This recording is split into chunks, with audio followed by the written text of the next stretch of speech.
Welcome everybody to Hot Takes. I'm Hello. young SHIRO and my co-host Quiz. Hey, everybody. Guys, we're glad to have you all here for a very special Saturday night episode to accommodate a very special guest from Great Britain, one Casha Mour.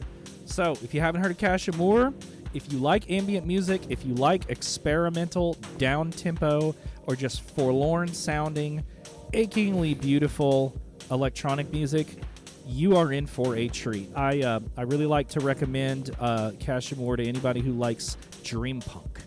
Artists like Plains Apparition or The Microgram or I've got all kinds of names that I could throw out. W Bear is one that's really good because a lot of it kind of skirts like R&B-esque material.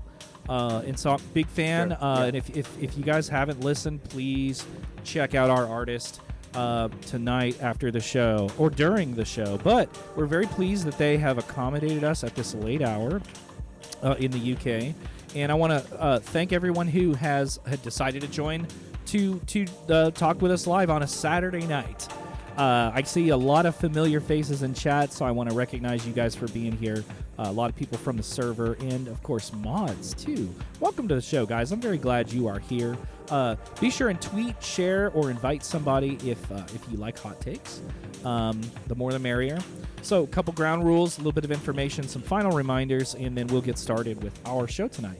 Hot Takes is a place where we encourage controversial thoughts and opinions, right? We want to hear your spicy takes. We want to hear your cancelable opinions, but we want you to keep it kind.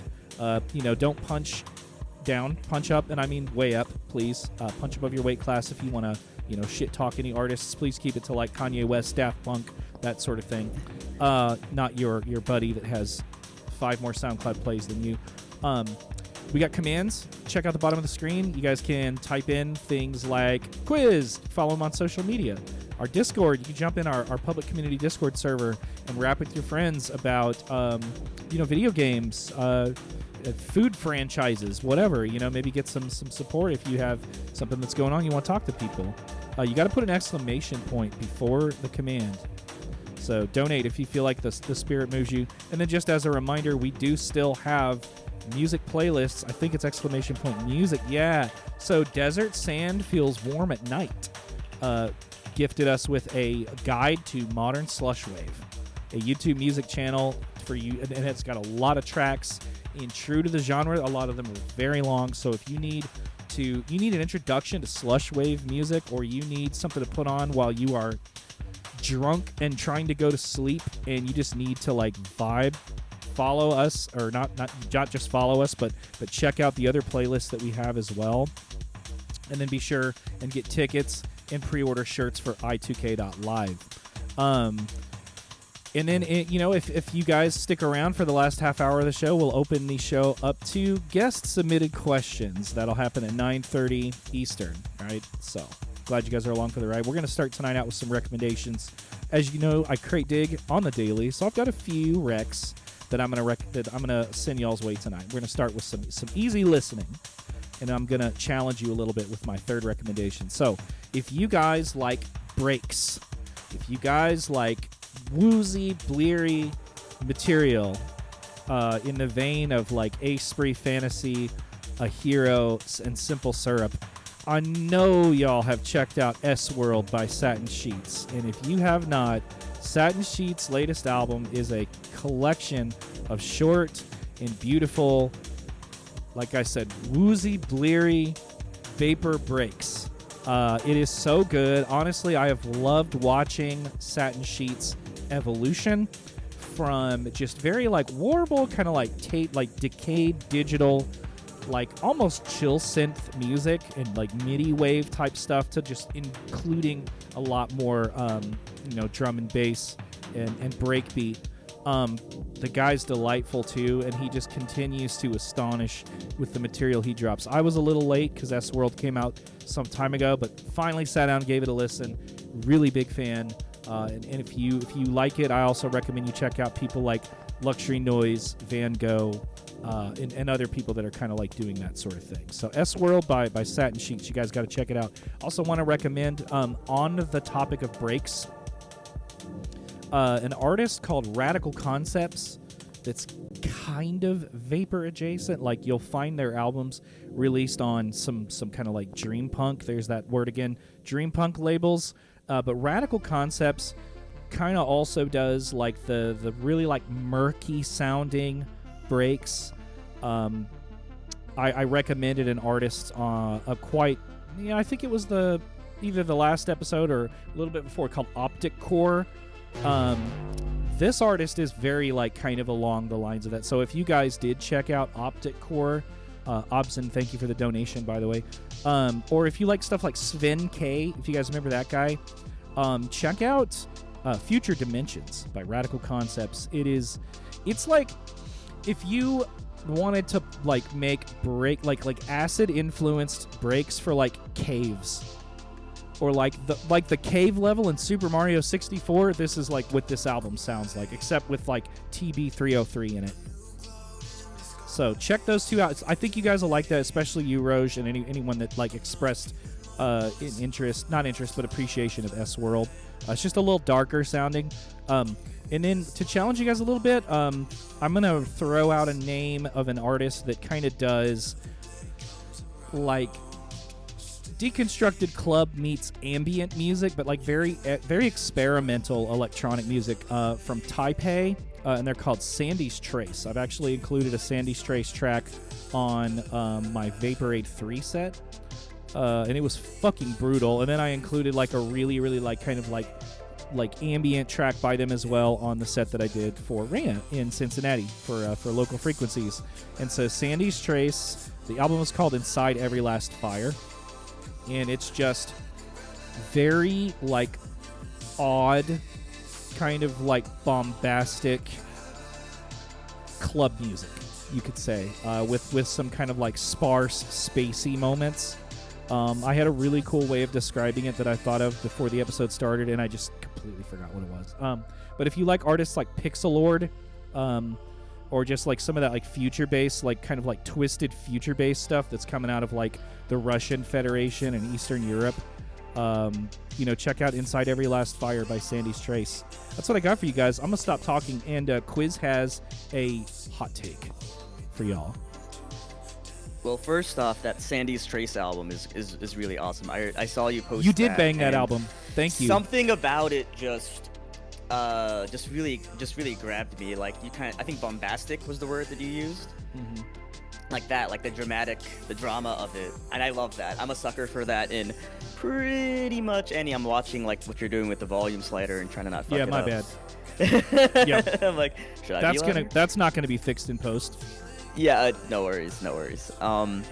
But my issue with this type of music is not knowing what it's called, not knowing what the subgenres are, or how to describe it. So it's so helpful when you use certain like words like bombastic to describe a sound that's not typically what you might think of, because it helps me really hone in on like, yeah, it's like the emotionality of it. And of course that brings us to our guest as well, where it's the emotionality. Whenever people are starting to use emotional words as like the first word in this really like downbeat kind of moody stuff, I'm like, okay, the first word to use is an emotion, so I'm on board. I'm probably gonna vibe with it. With that being said, my hot take is an interesting one here. I think that people should, people should stop psyching themselves out of making art, or out of doing things, or being things that they want to be. And I think now more than ever, I just think people should just go ahead and do it, And I think that if you really want to do something, like if you said, oh man, I always wish I was like really good at tennis. Like I always watch people play tennis and it looks really sick. I wish I was good at that. Just go try it out. You know what I mean? I think, a lot of these things are, we tell ourselves like, oh, I could never do that, or I could never compete on the highest level, or I could never make a living out of this. And it's like, it's hard for anybody to make a living out of art, or out of just in general, right? Nowadays. So like, maybe that pressure is off, right? Like maybe if the pressure to like be an artist full time is off, that doesn't mean you can't still be an artist. That doesn't mean you can't still like dip your toe in it and kind of see where it goes, where it takes you. I think a lot of people are like their own worst critic, you know, in terms of stopping things. And so the second part of this hot take is, you know, I think people should be a little bit more accepting of, I think, like, you know, let me put it this way. I think we could all stand to be a little kinder to each other, but also a little bit more amenable to criticism, and just assume that everyone is 100%. trying to grow, not just be the same or be like what they're doing, but like if we all assume that like everyone else wants to grow and wants to, you know, and treat each other that way, I feel like it would be a lot more, people would be a lot more unafraid to pursue, you know, their passions, because they're not as afraid of being, number one, they're not afraid of being like ridiculed or whatever. But I think there's also something to be said that like if you know that your homies will pull you aside and say, hey, hold up, you know, maybe you should let that cook a little bit more, or maybe you should tweak this one thing, like your fly is unzipped, as you always say, right? If your I think homie's we need fly both is of those unzipped, two you gotta let him things. know. You gotta, let be a them good know. neighbor. It's, even though it sucks to be that person, like it sucks worse to be the one with the fly. I say as somebody who found my fly unzipped earlier today, and I was like, Hell damn. Shit. Nary a one yeah. friend spoke up. Yeah, I was wearing like big black, like Jinko jean type pants. Unreal. You couldn't tell, but yeah, that's my Hell hot yeah. take. I like that, man. Don't let perfect be the enemy of good, man. You Yeah, know? sure. Yeah, I mean, I think they said on Adventure Time the first step of getting good is sucking a little bit. Yes, You true. know? And I think maybe what people don't always learn is that like being bad at something is really good for your brain, you know? And even when you get really good at one thing, it helps to like try a new, go out of your comfort zone and do something different, just so you can remind yourself how like to be bad at something again, you know? Yeah. You know, it's like why do people enjoy karaoke so much? It's about singing badly and about that being okay.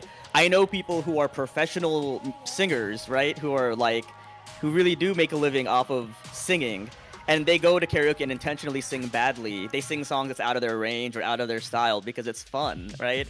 And because they feel like, okay, well, Nice. I can do it badly, and that, I wish like let the whole world be more like a karaoke booth, you know? Ooh, I like that. That's what I would like to see. Somebody clip that. Well, guys, we're going to bring on our guest tonight. Again, Casha Mour, joining us from Great Britain. We're very, very excited to have more people who make ambient music, who make music that just kind of skirts the edges of, strong emotions, and who are, willing and able to kind of have fun with. I guess I'm trying to not say deconstruct, but people that are willing to like deconstruct well-known genres like, ambient music and an R&B, and so very, very excited to have Casha on the show. Go ahead and unmute yourself, buddy. Welcome to Hot Takes. Hey guys, thanks for having me. Very, very glad to have you here and to be able to pick your brain for the next hour and 45 minutes. What do you think about what Quiz said? I totally agree. I mean, yeah, I think the last bit I was resonating with a lot, because I agree. Like, I think I've realized recently, like, my music has changed a lot sort of throughout my releases, sort of varying genres. And I think that partly the reason for that is like I'm always experimenting with different things. So like, yeah, it's like a trial and error, process for me. So I'm always listening to what people are responding to when I release music. So it's a progression, like I do resonate with that a lot. So yeah, definitely agree that that's important with music, is to listen to people and take on feedback. Sure, yeah.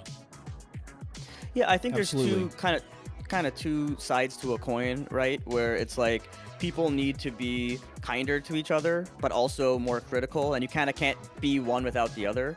And that's why I liked what Isaac said about like your homie with the unzipped fly so much, because that's really what it is to me, is that it's like sometimes you have to do that just like because it makes your life a little easier to know that you don't have to worry about that, if that makes sense.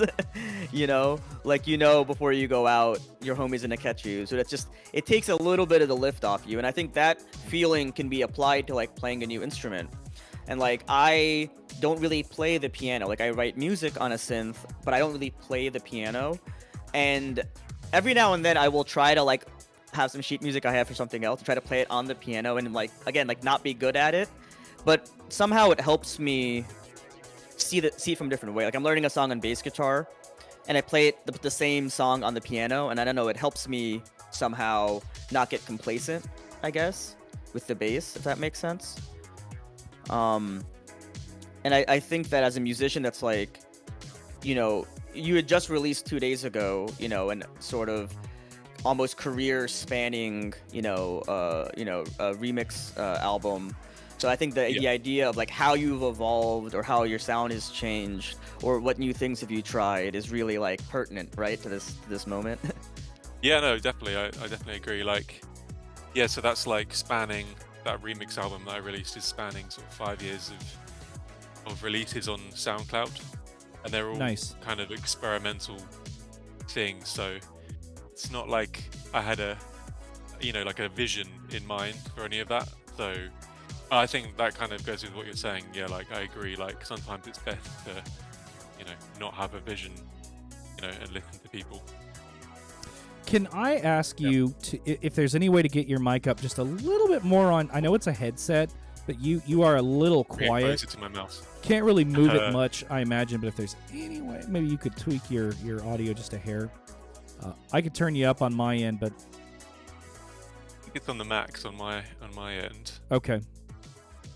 Well, I got it from here then. I want to kind of start our evening off by asking. Is that any better? It's a bit better, yeah. I want Okay, to make okay, sure cool. everyone can hear you nice and loud, and I'll boost you if needed. But when you were young and you were impressionable and you had whatever experience it was that I imagine affected you enough to make you realize that music was going to be something that was going to be a large part of your life, that perhaps led you to want to make music. Can you go back to what that moment was? Do you recall what your first like strong musical experience was? It's a tough question. It is. Probably. You can think on it. Yeah. Yeah. Probably. I would say video games had a big impact on my first like exposure to music. Like, I like listening to. I had a computer, and so like that's probably the first. It wasn't a console, but the first exposure to video games was on an old PC. Nice. So yeah, I was playing like DOS games. Ooh, Stuff okay. Like that. Like, yeah, like had a really old computer. So we must be roughly the same age. Yeah. I have Yeah, looked well, up. No, let me let you finish. Sorry, yeah. Well, I'm 29, but it was an inherited computer, so that's why it was an old one. LMAO. We are not So- roughly the same age. I got a decade on you, but I grew up playing DOS games, and I'm sure Yeah. you've heard of abandonware. Every once in a while, I'll just get in a mood and I'll Google like a YouTube Yeah. playthrough of some 90s edutainment PC game I used to play just to listen to like the MIDI music, and it's Exactly. super nostalgic. Yeah, like one game was Earthworm Jim. I had like this computer version of No it, way. and it had like it was kind of like an 80s soundtrack. I can't remember the composer, but I had that I had like this mixtape, and I had lots of Earthworm Jim on this like tape mixtape. You made a mixtape with Earthworm Jim on it? Yeah, it That's was my terrific. dad made it for me, so that was like Oh, shout out, Yeah. Dad. shout out dad. So Yeah. that was partnered with a bunch of other video game soundtracks that I was playing at the moment. So yeah. What are some of the other ones, if you don't mind? Like, what other soundtracks are memorable to you? Yeah, really obscure stuff. Honestly, like some of it's like I don't even know if it was released like anywhere else other than the UK. Like there was this game called Toxic Bunny, and it had Toxic like Bunny. a I had like this crazy metal soundtrack, and I had that on the mixtape. This is like the first exposure to music, so Oh, that's hard as fuck, dude. some weird stuff there. I'm typing in chat literally right now. I used to play this game called The Human Calculator. And it was just That sounds cool. dude, I mean, it was just an edutainment game, but like literally the MIDI soundtrack ripped, dude. Yeah. Yeah, I don't know who composes those. It's probably lost to time, you know? You know, I feel bad because I played a lot of these games growing up. I actually played a lot of older games when I was already well, they were already old, if that makes sense. Like, I've always been into older games in general. But the problem is, when I played a lot of the games you guys are talking about, I was like playing them on the computer, on like the family computer, and like not necessarily want my parents to know that I'm like playing video games and not like, you know, studying or something. So I'd play them with the audio off. So I missed out on Oh, a lot of the no. music from a lot of these games, and I'm kind of going back and rediscovering it now. It's really cool because I did hear a lot of it. It just isn't ingrained in my brain quite as much. And it's cool because, you know, I don't know if I think a lot of people have this experience where, you know, when you heard like 80s jazz for the first time, or jazz fusion, you kind of were like, oh yeah, like I recognize this from video games. Like I didn't know it was jazz at the time, but like now I understand, like, you know, Cassiopeia, or, you know, any of the jazz fusion of that time, because it was really influential on, of course, on a lot of video game music. So that happened for me as well. Hell yeah. I'm kind of curious though. So with the MS-DOS, like, was there something about like the sound? Like, were you especially into the sound font of those games? Because of course your music has a very unique sound to it that is not that. It's not that sort of a, what you might call chiptune type of sound Yeah. to it. Yeah, it wasn't really like the chiptune type of soundtracks. So the games, those two games were like professional recorded like soundtracks. They're the ones I mentioned. Like that's why I liked them. The instrumentation was like quite rich, like professionally recorded. So I think that, I don't know why, but like the sort of idea of repeating riffs like really appealed to me as a kid. So like, yeah, those two soundtracks had like a lot of repeating stuff to latch onto, so that's why I really liked them, I think, initially. So I think that kind of led on to certain repetition that I liked as a kid, which then led me on to pursuing certain electronic genres like vaporwave later down the line. I mean, I think in between that though, like I did really get into metal, and like Nice. one of the biggest bands for me when I was growing up was Limp Bizkit, and that's Oh, what, all right. yeah, that's what inspired me to play the guitar, because I saw Wes Borland, and I was like, yeah, I've got to get involved in this. Wes Borland definitely makes it look cool. Yeah. But yeah, so I think like it was more to do with like I just liked the tracks. Basically they sounded like band music in video games, right? So, and I was just exposed to them because I was playing the games. So then that led me on to other genres, but yeah. Also, it helps. I have older siblings, so I was always getting hand-me-down pieces of media, whether it being like video games or old CDs. A lot of it was sort of inherited from my family, so a lot of stuff that way. Shout out those older siblings that put you on.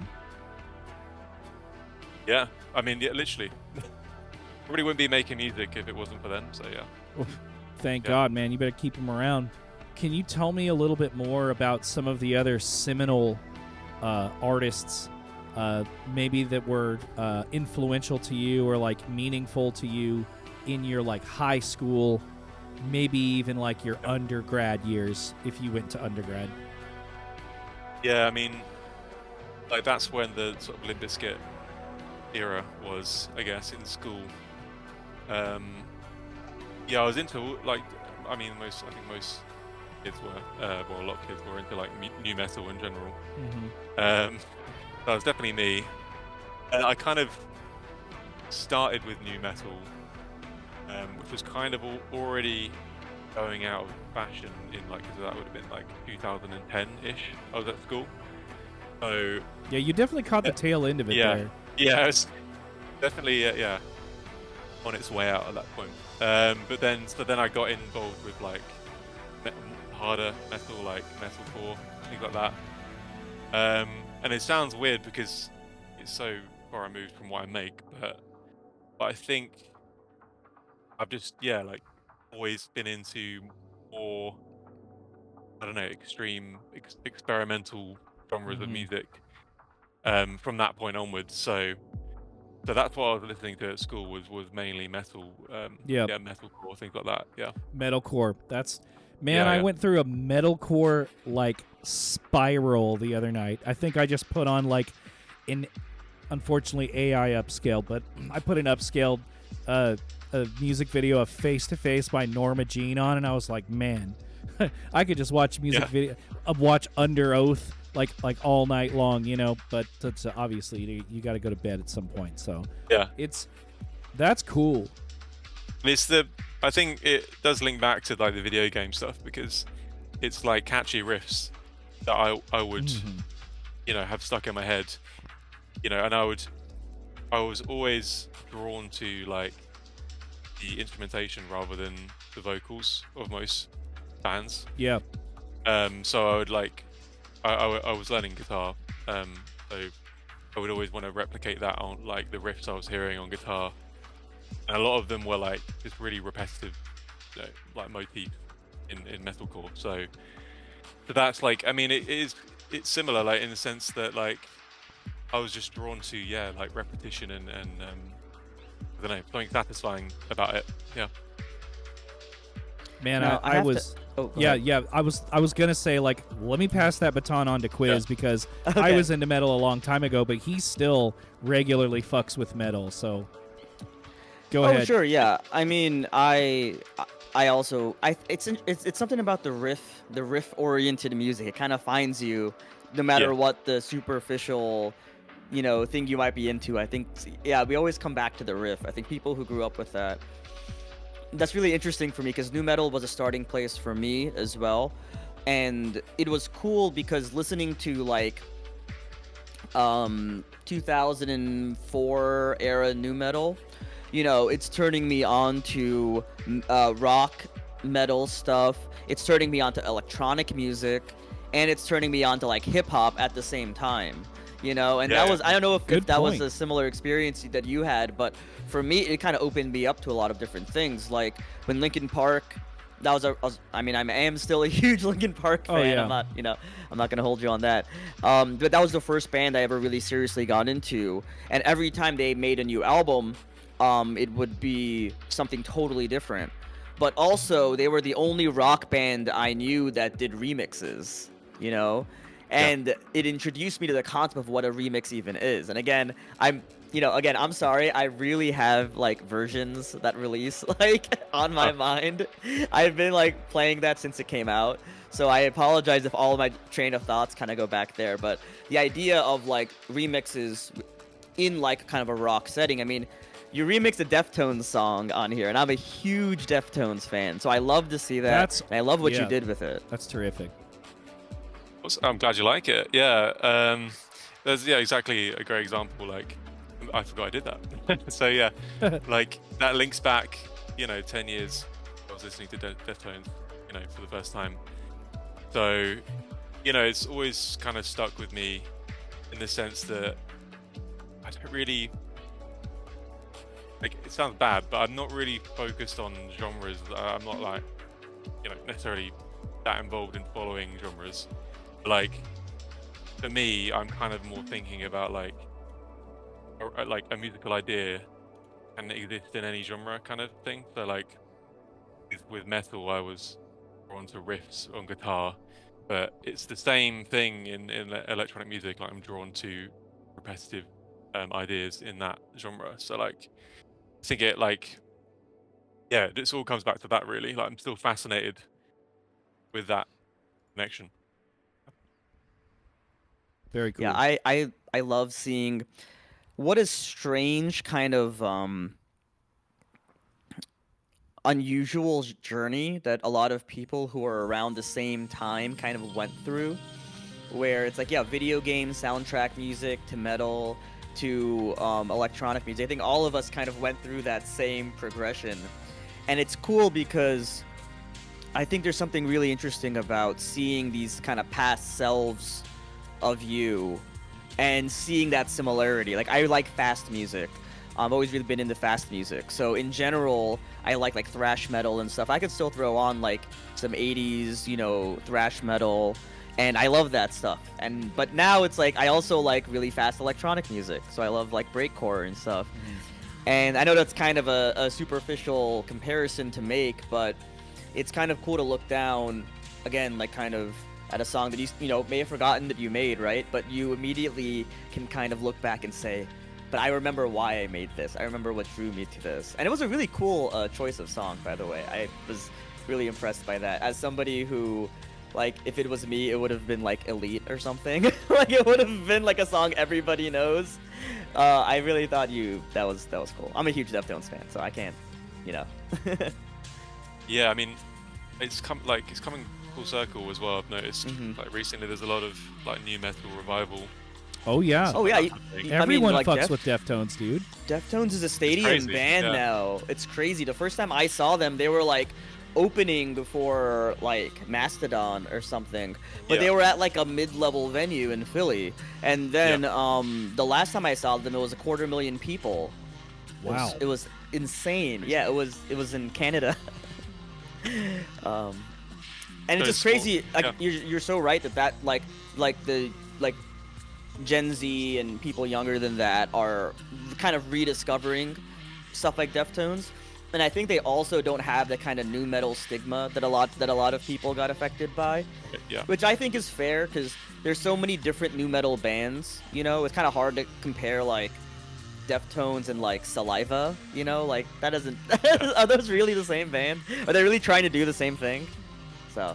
Yeah, not- I mean, it shows you how good Deftones are, really. Like, Timeless. people are rediscovering. Yeah, exactly. Like, they're going to be, you know, the bands we're looking back on, like, that were big 30 years ago. They're probably going to be that in 30 years. So, yeah, I mean, great band. Yeah. Tell me a little bit about other artistic endeavors that you've been involved with pre Casha Mour. So, honestly, not a lot. I mean, you know, I dabbled with like bands. I was in a few bands that didn't really last. You know how it is, like, you know, I'm not really fully serious sort of thing. I got you. So, yeah, I mean, garage rock, stuff like that. Like, yeah, played in a few bands. That was before university, so I was in bands, you know, when I was at school. And then, yeah, like when I was 18, that's when I went to university, and I was still at that point just experimenting. I wasn't really releasing any music. So for like about 3 years of university, I studied music production at university. So Nice.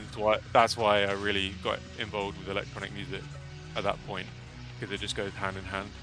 So, and everyone on my course was super into electronic music, so that helps. But yeah, I mean, even at university, I was still just experimenting, and I wasn't really releasing anything. And then, yeah, I mean, I think honestly, up until that point, I was more focused on being in a band. Obviously, like I said, I was still into metal, so that was my focus. And then I went to university and branched out a bit. So, yeah, I never really released anything. I got you. Or Casha Mour, to be honest. Yeah. So were you in these bands in the capacity of guitarist? It was kind of like, because I learned drums and guitar Oh, sick. So Okay. I was kind of swapping back and forth, you know, between a few bands, guitar and drums. Um, but honestly, it was more just for fun. So yeah. Cutting your This is a teeth. question. This is a question I love to ask people. I don't get to ask it enough, I feel. Um, do you feel, or do you have anything to kind of comment on playing the drums versus sequencing drums for electronic music, and how those two things are maybe similar, maybe different, or maybe for you they are more similar or different? Yeah, that's actually a really good question because I've been thinking about that quite a lot recently. Like I've been programming drums and using loops and things like that more and more because I think initially when I was doing that, I had it in my head that I had to like MIDI program everything. Um, and so like more and more recently, I've kind of got used to just using loops that roughly match what I'm going for, and not like trying to basically program an entire drum pattern on MIDI. Um, I think it definitely helps knowing the basics of like what's realistic on a drum kit. Obviously, you know when you one hand is on another cymbal or drum or something, but then you can create more realistic drum patterns. Obviously, um, but, like a lot of the time, I'll have like if I'm working on something, I'll just chuck in a loop. It's like roughly what I had in my head, and then I'll put some MIDI over the top of it, maybe accents some parts.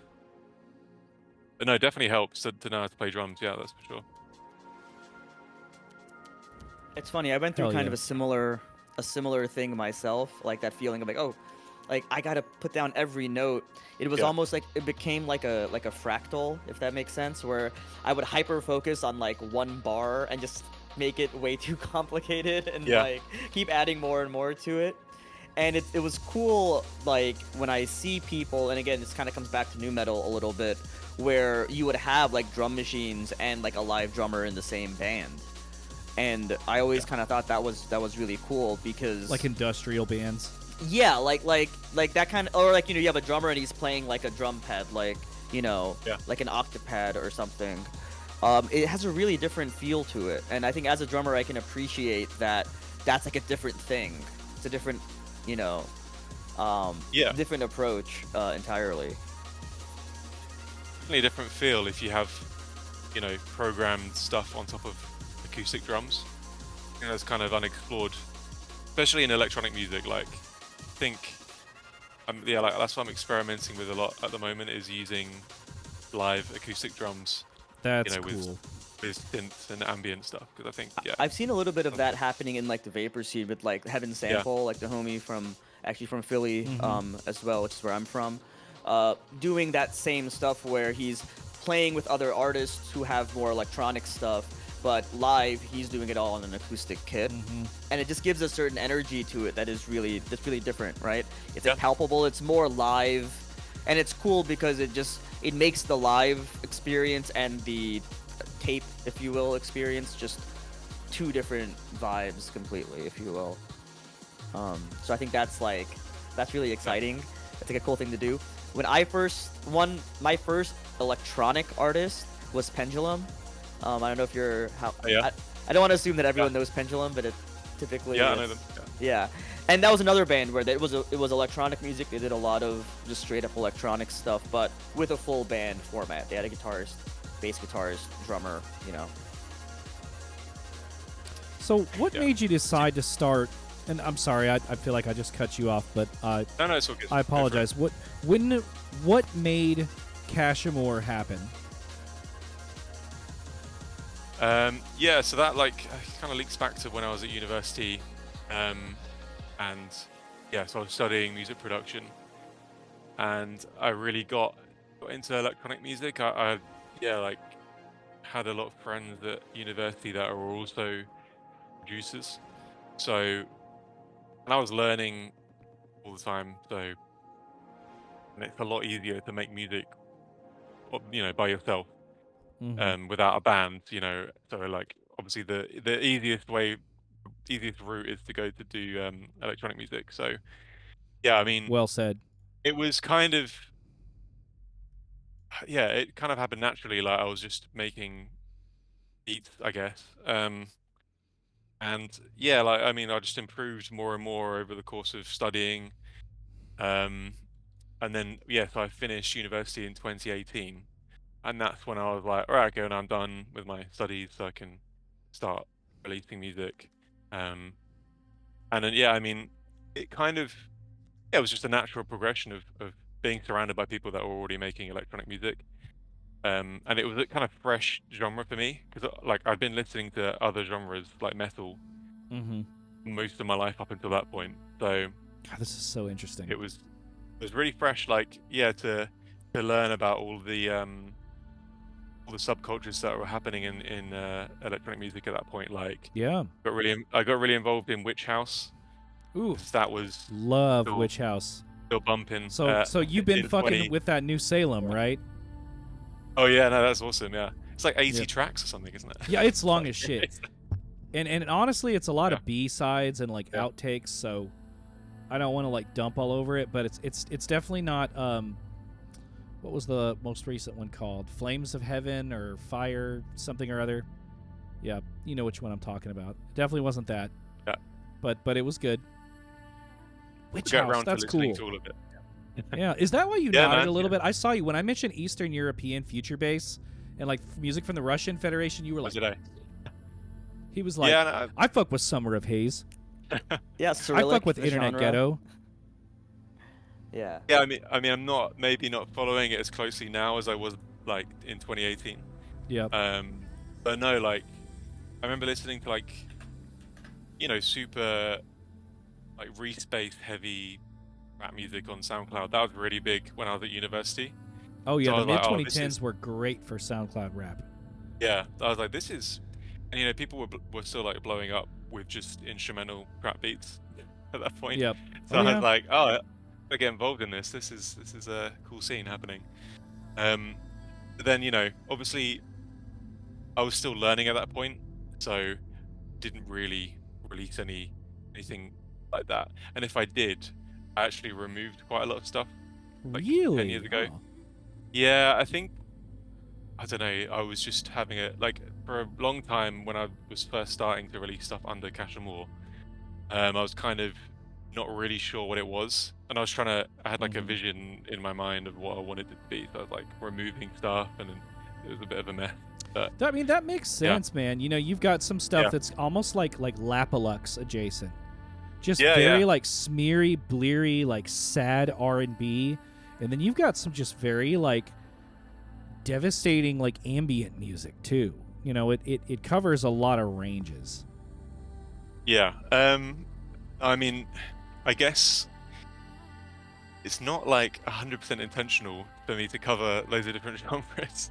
It's more that like I just find myself not wanting to produce one genre really. Yeah, and, man, and you're that's, just doing you. I think that's I think that's fair. Like I really appreciate like think back maybe a while ago, like and still now, you're going to generate a following quicker if you have a very specific style, and you stick to that, and that's great, obviously. But I think for me, I don't know, I just find it easier to find inspiration by creating slightly different genres of music, and then once I've got enough that's kind of similar, then I can release it as a project. So yeah, I mean, it was We good to love genre experiment. bending in this scene, man. Yeah, good Respect. to hear. Did you ever have the idea of like, oh, maybe this shouldn't go under this alias, or maybe this should not go under this name? Was that ever a thought that you had when you were kind of doing these style shifts, or did you feel like it's all Yeah. Casha Mour? Yeah, I mean, definitely. I mean, I think the past 5 years, I'm still like I mentioned, like still learning, and I think it comes into what you said at the beginning. Like, I was kind of putting things out there to get a feeler of how people were reacting to it. So, like maybe like retrospectively, I would not release it under Casha Mour, you know, like looking back. But I think it's easy to say that, you know, after you've released it, sort of thing. But it helps to get a feeler for what people like first. So like, I have released stuff under one other name, which was a project I did called Heights, which was like a proper vaporwave album, EP, sorry. And Okay. that's basically just because it was not really anything like I'd done on Casha Mour. I thought, and it was kind of had like the hallmarks of vaporwave, so I was like, let's release this separately.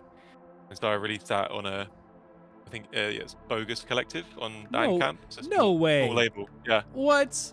We know those people. yeah, yeah. Okay, like, wow. They All were- right. So somebody they were- find that URL. Heights. Can I ask what the name of the album is? Sultra. Who's Bogus? Is that SULT. Twin Pines Right. Mall? Is that who Bogus Collective Yeah, is? yeah. That's No it. fucking way. This is a Yeah, that- surprise. Okay. Really? Good. Yes, like, okay. Well, this is getting cool. Yeah, he was kind enough. To, Definitely checking that shit yeah. out. Yeah, Twin Pines Mall is terrific. Yeah, I mean it's a We found great. the link. The link Oh, has been awesome. Yeah. found. So anyone who's watching live, real reaction. I didn't know that. I found you. I didn't even remember. It was a SoundCloud algorithm. Let me not Okay. hold you. No idea. I think it was like some kind of like experimental electronic playlist. Cool. No idea. This is exciting. Yeah, I mean, like I said, it was I think it's 5 tracks that I'd made like in sort of 1 month, and I was like, you know, when you sometimes have to like just have like a splurge of one genre, it kind of cleanses the palette, you know, to an extent. So that's what that was, and I was like, you know, this is quite cool, and I found Bogus Collective, and they were kind enough to release it, so that's on there. Yeah. I'm speechless. Yeah, I can't wait to listen to this now. Like, Dude, me too. When we had Guys? Ango on and he was like, actually, I have some unreleased work, I was like, let me find it because I haven't gotten my fix in ages. yeah, So I'm definitely checking yeah. Heights out. Yeah, we dropped Yeah, the link it's- in the chat, so Thank you. It's we got it's it. like sort of chopped up samples with some kind of some corporate, you know, vibes to it. We do love our fake Fortune Yeah. 500 companies. That's the one, yeah. Yeah, definitely. Quiz, you got the next question, or is it man. my turn? I can't remember. I mean, I kind of want to ask a little bit more about Do this it. Heights Go for album. Just in general, I think it's interesting. Like, was it a thought to you? Like, were you listening to a lot of vaporwave at the time, and you were like wanting to make something in that vein, or did it happen in the opposite direction?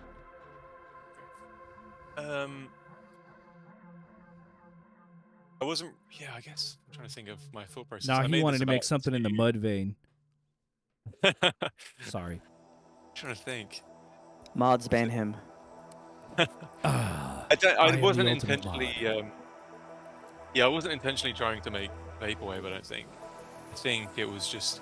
To be honest, every time I sit down to make music, this is probably a bad thing. I don't actually know what I'm gonna make, so sometimes, you know, I just find a sample and I'm like, this fits this kind of vibe, and then that. A lot of the Heights stuff was, I think it was one. I can't remember what I sampled on it, but it was one 80s album that I was sampling, and I kind of just kept playing with that. So obviously it kind of kept producing the same vibe, but then that just became. You had to work out a yeah. muscle, man. Yeah, no, for sure. Yeah, I'm gonna try and do that more. It's really helpful to try a slightly different genre and, you know, see what happens. You definitely should, man. I mean, obviously, you know, I've mentioned many times that what many of the people in our scene, well, let me not say many, what most of the people in our scene seek is kind of like those flips, those chops, those reworks. It definitely works out. I mean, I don't make music, dude. I just DJ, but like I can tell that it works out a different muscle. You know, I still Yeah. put it all out there. Why not? Can you tell us Yeah. the story behind your name, Casha Mour? Yeah. So it's not a crazy story, to be honest. I mean, it's basically it's just the words cash and amour in French. I kind of surmised that yeah, during our I AE mean, test. And like, I think back in the day, I was after I finished university, I was trying too hard to come up with a name. Like, I went through like 20 name changes or something ridiculous. What are some of the ones that didn't make the cut? I can't remember. I think it's like weird made up names. They were all like made up. Like, they're similar to Casha Mour. Like, I had one called Emma Deer. Emma Deer. Yeah, like the it's girl's not a name real, Emma. Like, it's like a word Emma and Deer are put together. Oh, nice. But like kind of made up words. I kind of, the reason for that is just because I kind of like the idea of starting from something that has no like connotation, Yeah. you know, and you kind of form what it means. So like, Casha Mour doesn't really mean anything. Like, what people are like, what does that even mean? So like, but then when you start making music, that's the only meaning for that word. So I think I kind of liked that idea, and I was just messing around with ideas, and I thought, you know, this doesn't make any sense, but that's kind of a good thing, because, you know, I can sort of develop the meaning. But yeah, but essentially it's just cash and amour, but split. Yeah. As Can in I tell love.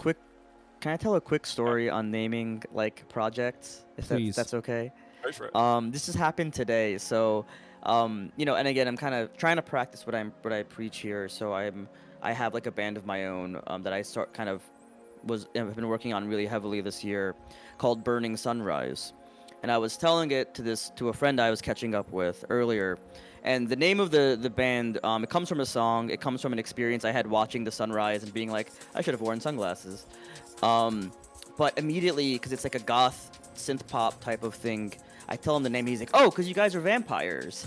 And I was like, damn, that's really good. Yeah, it's because we're vampires. and now it's like, God. I'm like, that's going to be our thing now. Like, that was 4 hours ago that happened. I was like, oh, because you guys are vampires. That's terrific.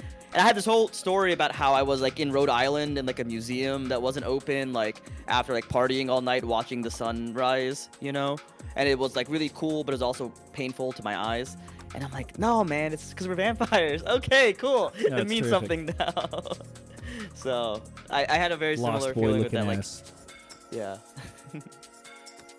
I mean, yeah, and like when I was coming up with Casha Mour, I wasn't like thinking about like a PR angle. I was like 20 at the time, or 18, something like that.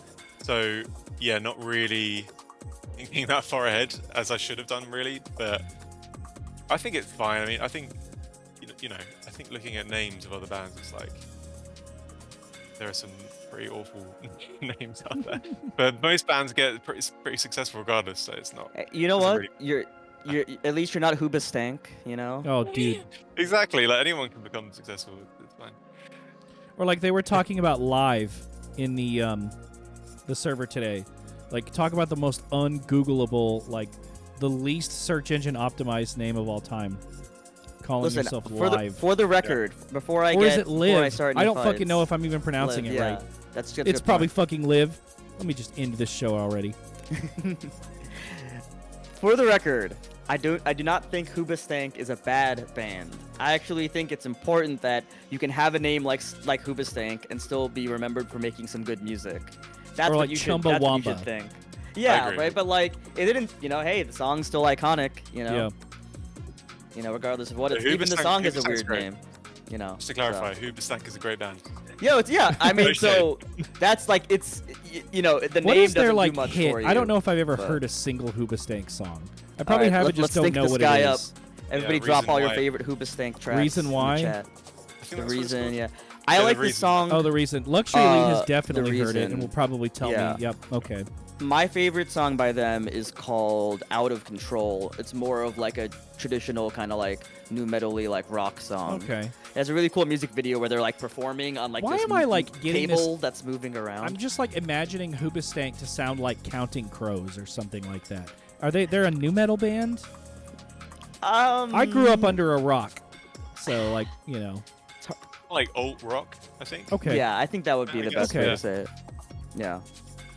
I'm sorry. Honestly, I didn't expect to go this deep on Hoobastank. Like, You're I need good. to- I'm gonna get another drink and let you keep hanging yourself. Yeah, right.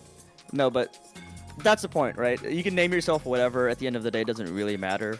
I think. I don't think like a lot of like if it's long as I think KJ Valium said that like it's a very recognizable name, and that's Yeah. kind of like the best. I was joking at this earlier today with my friend about this band called Revenge, and there's like between punk and metal, there's like 4 bands called Revenge. So we were joking about like, oh yeah, I saw a belt that said Revenge on it, and I was like, oh, this is like the band, and they were like, which band though? I was like, that's that's tough. That's tough when that happens. I So think that's- if you made up the word like you were saying, that's what that means now. Yeah. That's No. Oh, that's exactly what I was trying to avoid as well. Like, yeah, you could have a really cool name that really encapsulates your sound. That usually though that word has already been used by like 5 other things. So it's always good to come up with something fresh. And then of course you could name your band something that abbreviates to BS. I didn't really think about that. Oh yeah. Yeah, good thinking, buddy. But at the end of the day, I think it's kind of cool that like by putting the space, in the 2 words, it's like even more as a last name. It's very like it's got a nice kind of feel to it. Yeah. But again, it's like even that is like those are 2 unique words now, even though you pronounce them. And I think it's cool. I think there's I love asking people about project names or like band names because there's something really just good ones have a real like ring to them. I think yours is one of those where it just kind of sounds good. Maybe because it's French. Yeah. I don't know. Yeah, got that French twang. Ooh, I have maybe one other question about the versions release, if I may. Just Awesome. because I again like that. I just been listening to that. It's really cool. I've really appreciated being able to kind of see this snapshot of different eras in your because I've listened to a lot of your stuff without necessarily looking at did this come before that or the order of things. But you covered a George Clanton song on there, I've Been Young, which is, George Clanton is obviously a foundational figure in Vaporwave and stuff, and I think that's somebody everyone in the chat knows. So could you talk a little bit about just, what it was about that track you wanted to remix and kind of how you approached it, maybe? Yeah, all of the songs on that remix album are just songs that I really like, to be honest. I've Been Young fucks. Yeah. Yeah, it's a Anthem. really great song. Anthem Obviously is the word I was going to use, yeah. Yep. Yeah, obviously they are all bootlegs. Put it out there. Not officially endorsed. So I just really like that song. And I was like just messing around with it and I thought this is kind of interesting. It's kind of easy to remix a song that's already really good as well. So I just took the chords from part of it and kind of this beat underneath it, it's kind of more ambient, and then I added in added in like a saw waves kind of synth underneath it. I don't. Sorry. So go on. Go ahead. Yeah, I just chose it because I just really liked it. I was listening to that album like back to back as soon as it came out, like one of my favorite albums. So I wanted to do that. Yeah. That's cool. And I promise I will give it back to Isaac after this. You're fine, but I'll survive. I do. I just wanted to ask on that one. Like a lot of your music is kind of very emotional, and it kind of has a little bit of a kind of a darker maybe place that it comes from. And I don't know for I've Been Young, especially like again having that anthemic quality to it. Was it motivated by a specific emotion you were going through at that time? Or did it feel like it resonated with you at a certain part of your life? Like that specific combination of it's like an anthem, but it's also kind of a little bleak. A little bit more wistful than the original. Yeah, I remember listening to it and like kind of I was listening to it walking around London at night one time, and I was listening to the whole album, to be fair. And that's when it really hit me, that album. I was just like, this is, you know, transcendental stuff. Like, I think that whole album has that quality of, like, emotion. It's not, I don't know if it's necessarily emotion, but it's like, it's, emotion, I guess, but, like, it's just so precise in what it's trying to convey. Like, it's got ambient qualities, and it's kind of ethereal, obviously. So that really spoke to me. Obviously, my music, I tried to make it. I always try to make my music quite ethereal. I always add elements of like reverb Noted. and spacious qualities. So like listening to that George Clanton album, like it like really resonated just because it had some similar qualities to what I was already making, and like he has, I mean, the production on it is so good. Like it's so accurate what like the sonic world that he's trying to create on the album. So I think that was the thing that resonated with me most, is this the kind of woozy quality of that song, but also the whole album as well. Yeah. I was like, I gotta do something with this. This is great. I do love too, Quiz, that you described his spin on it as being bleak. It's definitely, like, I would use that word to describe it, and I think it's a terrific rework. I just want to say before, again, I'm sorry, I don't want to like talk too much You're here, good, but buddy. for me specifically, because it came out on that album 2023, they were doing Electronicon, and you know, it's like at a point where a lot of the vaporwave scene met each other in person for the first time. I met Isaac for the first time. A lot of us met each other for the first time at these shows. A lot of us are going out into the world for the first time after like the COVID lockdown and stuff. Yeah. And it's so interesting because Electronicon, you know, according to George, is not going to happen anymore. So that's over already. And even though that was 3 years ago, it has a weird sort of like, oh, that's never going to happen again quality to it that I think your remix expresses really, really powerfully. Because I think we all remember when that album came out, when I've Been Young came out, you know, even if you didn't like the album, everybody liked that song. And it was like, no, I gotta see George play this song live. And it was really awesome. I saw him play and it was really good. But also just knowing like that's not gonna happen again has a certain, again, like a bleakness to it that's hard to explain. It's not even sad. It's just, but there's a finality to it. Like, that's why I wanted to say it's like bleak, where it's like, it's in the past and it's not coming back. And Right. I'm not even Bittersweet. necessarily sad, but it's about it, but that's what's happening. So Yeah, I Sorry. think I was making ambient music as well at that point. Mhm. Like I released an ambient album, so I was kind of, and a lot of that is quite bleak. So I was already within that sort of mindset, and I think I did that remix in the midst of that, so that played off onto that remix. And one thing I was going to mention is that I actually saw George live in London around that time. I was going going to ask about Village, that. Yeah, in Village Nice. Underground. It was an awesome gig. So I think Ooh. that brushed off of me as well, into listening to that album more and more. So on Yeah, that it's topic huge. of tracks, you know, I'm going to start asking you some fun questions, but you got to humor me because I've been a fan, man, and I feel like your album, I believe it's Form. I feel like Form has some of the most accessible, like radio friendly, as it were, like conventional song structure at times, tracks.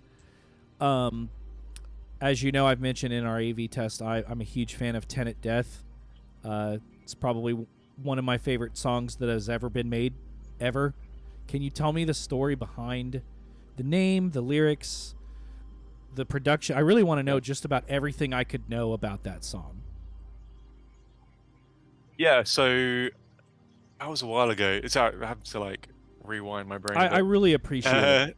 No, it's all good. Because it reminds me real quick of like the early 2010s heyday of like Blue-Eyed Soul and all the like PB R&B stuff that was happening with like Active Child, How to Dress Well. It really brought me back to that in a way that was immensely poignant. Wow. Okay, that's really cool to hear. Like, yeah, I mean, I think it's one of those ones where I was definitely experimenting. Like I wasn't sure what sound I was going for. I got a Behringer Neutron synth around that time, which is like a super cheap semi-modular like analog synth. Okay. So I was like desperate to use that in some new music, and so that's like the ARP bit at the beginning, the like synth part. So I made that, and I made like this kind of heavy-ish beat underneath it. And that, I think that sat on my computer for a while, and then I just, for some reason, I like listened to loads of pop music around that time, which sounds a bit weird, but that kind of inspired me to do like kind of a proper vocal section in that song, because I'd never really released anything with vocals before. And I was like, let's try and make a, as good a vocal section as I can, as a kind of like challenge. So yeah, I was working on that for a while.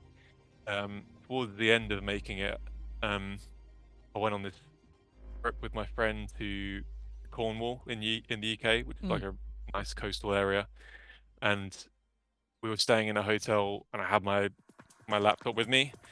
So I was finishing the song like on the coast, and I think that really helped me like get the vibe of the chorus going, because it's kind of like a wispy, whimsical kind of chorus.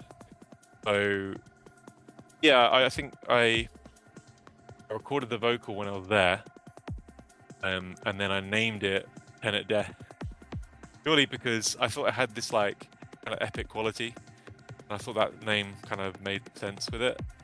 And I'd just watched the movie Tenet with my friend. It got released that year, and I just it was like a kind of epic experience watching the movie, and I'd just finished this kind of like epic track. So I was like, gonna name it Tenet Death, because I thought that was appropriate. It has such a rhythm to it as a name. Again, you with the 2-word titles, that just has a really nice sound to it. Yeah, I mean, and again, like I didn't think too much about it. It was just like more of a gut feeling of what the track is. I don't know, rather than a cerebral like narrative to the track or anything like that. Yeah. That's my favorite, honestly, where it's just like it's like a vague title, or it's sort of it's up to sort of your interpretation of what it might mean. Because I thought about the movie too. I thought about the part at the end of the movie. At the end of I really like Tenet the movie. I've never seen it. Now I really want to. At the end of it, where John David Washington's character is like parting ways with Robert Pattinson's character, and Robert Pattinson's character is like, because time is gonna go backwards, you and I are gonna meet and be like the best of friends for like a decade, and this is the start of that, but for me it's the end. And he walks away and presumably dies, and that's that's the name of the song made me like, not like, oh, the song is about this, but it made me think of that emotion. I'm actually really glad that that was actually true, that connection. That's cool. That's awesome. I'm happy you made the connection as well, because I just really like the movie as well. Like, I was really inspired also by the soundtrack, kind of played a role with it as well, because it kind of got like a lot of sampling and electronic elements in that soundtrack. So definitely inspired parts of the track. Yeah. Thank you for that. Welcome. Yeah, I mean, we've been using it in all of the promo and stuff, so I've been just listening to it. Normally I throw that Barb over and Walters over track again. in there, but I'm just Yeah. like, this song is just too maybe it's just me. I don't know. It's I been a would- couple of video. I'll just throw this one thing out there and I'll shut up. It's been a couple of like video chats and voice chats I've jumped in. And people have been like, "Oh, let's trade songs," and I put that song on. And the part there's 3 acts in that song. All right. When the second act starts and the ARP fades away and the pads come in, everyone goes, "What the fuck is this?" I'm gonna need a track ID. Cool. That's awesome to hear. Yeah, yeah. That's like a pad I made a while ago, and I've used it a lot. Yeah, I mean, Good. it's kind of like a string pad. Yeah, pretty easy to use. No, Isaac, please ask. No, whatever I've questions geeked you have, out because- enough, man. Go for it. No, Go no, nuts. I mean, no, if there's anything specific like that, because that is really cool, and having a relationship with a song like that, it's not just like, I know because you've talked about, like, you've played that song for me before, and I know that's cool. Though I feel like we all have that little bit of context with that. Well, we've appreciation. had 100 guests on this show. I think this might be the first time that I brought someone on who has made one of probably the top like 15 songs I think I've ever heard. And let me stop glazing you, but like it's meaningful, it's impactful to me. Kind. Thank you so much, man. Appreciate it. Yeah. Now we got to move on to something else before it gets weird. Let's before we are too nice, we gotta pull something mean now. I do My worst kind trap. of. What's Yeah, a- exactly. LMAO. Yeah, wait. I do have this question now. We've kind of talked, and even maybe going back to Tenet a little bit. What direction is the future pulling you in?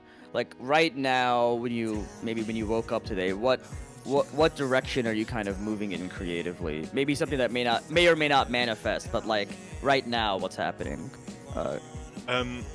Yeah, I'm working on a few tracks at the moment. Got about 4 or 5 tracks that are kind of like solid ideas. But basically, the idea for my new stuff is I've been composing on the guitar again. All So right. I'm doing like more guitar forward stuff. Again, I know, trying out different genres. Maybe I won't release it, maybe I will, but it's always helpful, I think, to try to do something different. And I've not really released any guitar-fronted music. I did release one song called Taluka, which has a guitar element in it, and that kind of, when I was making that, it kind of inspired me to like go back to the guitar and start using it as like a compositional tool. I think I obviously I already know how to play it, and it's like sometimes you can forget about a skill that you have, and it's like go back to it, and it opens up another part of your music that you didn't realize that you had. So yeah, like going more of a like I mentioned with the live drums as well, a bit more of a band sound happening in some music that I'm making, still with like electronic and like ambient elements. So that's kind of where I see myself going for the next release. Yeah. Would you see yourself maybe working with like another artist on maybe not forming a full band, but more of like a bass guitarist, right? If you're doing guitar and drums, and it can have a bass guitar, or somebody else, or like a synth player maybe. Yeah, like I think this definitely comes into it as well. Like I think with everyone that makes electronic music, it's always not really sure how to perform it live, obviously. So I was thinking like, I'll make lots of music that's kind of band oriented, and then at some point get together some people to perform it live, in a band sort of setting. So yeah, 100%. I would definitely be looking to do that in the future and get like a band going to perform these new songs. Yeah. See, that's so cool. I mean, I also have a lot of musician friends and stuff like that, and I always kind of I always kind of wonder, like, oh man, like I know there's so many guitar players. I would love to see them work together on something. Or I know like guitar homie and a bass homie. I'd love to see them do something together. A lot of times it really has to be down to the artist, right? There's a lot of electronic musicians who it's such a personal thing for them. It's hard for them to bring someone else into that world, right? Yeah. Do you think maybe having the experience of bands like Limp Bizkit, where like every member of the band brings something really specific and identifiable to it, and of course going to kind of study music as well, maybe made you more open to that kind of format, like the band format? I think, yeah, like to be honest, when I was studying music, it actually kind of pulled me away from the band stuff for a while, which is a weird one because I was surrounded by people that made music, but it was just because it was that the course that I did was so electronic music production focused. There weren't many like guitarists on the course. So yeah, in terms of band stuff, I didn't really get involved with that when I was studying. I did one of the collaborations I've done was with an artist called Youth 83. So Who was it? Youth 83. Yeah, like a chill synth artist. Yeah. Yeah. Yeah, so we worked on a track called Eyes together, and we went to university together. I hope he doesn't mind me saying that. But No way. yeah, we went to so we got met some at fans in university. chat. Yeah, so yeah, we worked on that. That wasn't a band, obviously, but it was a collaboration that formed when I was at university. Yeah. That's cool. Okay. Love that for you.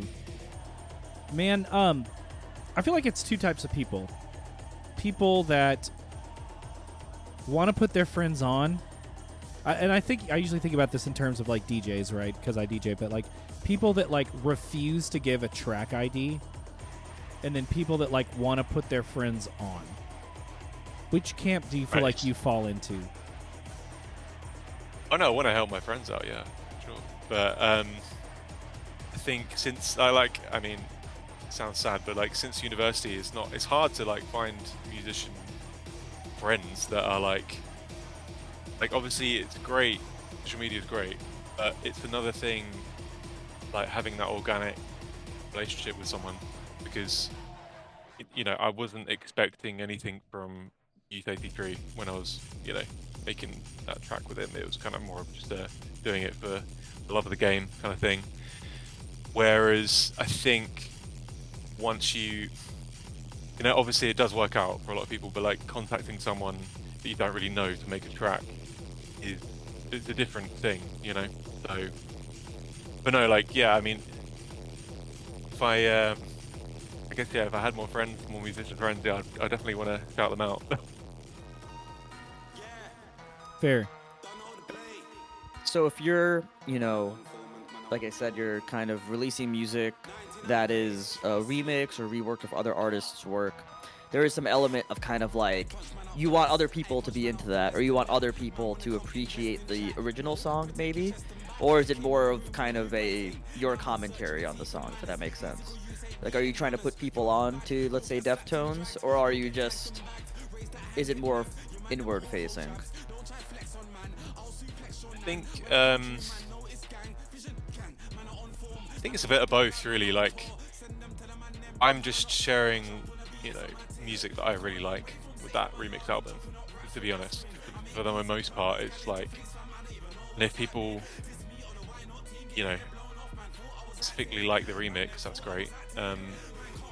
It's kind of more just me experimenting. I mean, that whole album has been over the course of 5 years, so it's not like I mentioned, it's not like a well thought out thing. I'm not like, I didn't create like a collection of artists. It's definitely just things that I liked, and I wanted to remix, and I put it on SoundCloud. Put my own spin on it. I think, yeah, there's definitely an element of like trying to revive artists that I like, though, for sure. Like, obviously, Deftones doesn't really need reviving at the moment because they're already popular, but you know, I think I still really like them, so remix the track. Yeah. It's so interesting when you make a I guess this is kind of a DJ question, right? As like, do you like hide track IDs from people or hide kind of inspiration from people?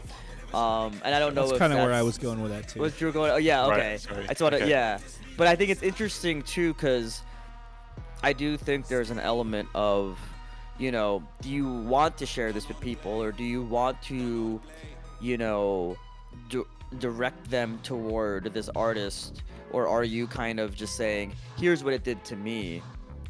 And when you're a DJ, of course, a lot of times people are just like, hey, I just liked that song. Like, I know that it's like, it has a role in your set, and I know that, you know, it may have a specific, you know, relevance to you.